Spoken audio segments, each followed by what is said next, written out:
प्रणाम सब गोटा के। हम छी माधवी झा।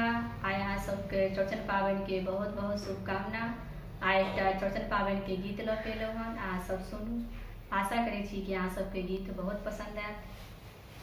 चौड़चन के चंदा सुहान गे बहिना, चौड़चन के चंदा सुहान, चौड़चन के चंदा सुहान गे बहिना, चौड़चन के चंदा सुहान।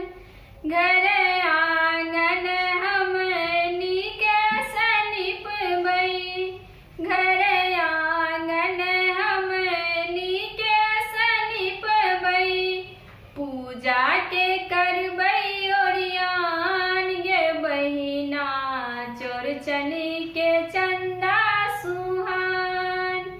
पूजा के करबै ओरियान गे बहिना, चौड़चन के चंदा सुहान, चौड़चन के चंदा सुहान गे बहिना, चौड़चन के चंदा सुहान।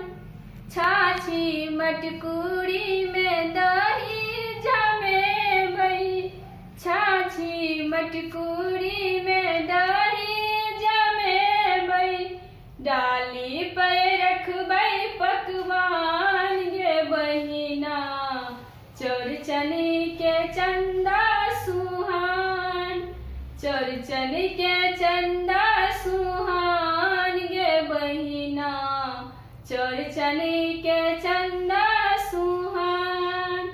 केला नारियल मधुर मंगेबै, केला नारियल मधुर मंगेबै, चंदन सुपारी पान गे बहिना, चौड़चन के चंदा सुहान, चौड़चन के चंदा सुहान गे बहिना, चौड़चन के चंदा सुहान।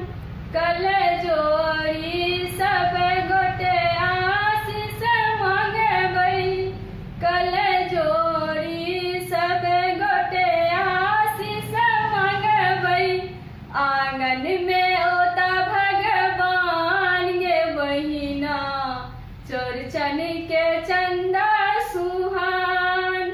आंगन में ओता भगवान गे बहिना, चौड़चन के चंदा सुहान, चौड़चन के चंदा सुहान गे बहिना, चौड़चन के चंदा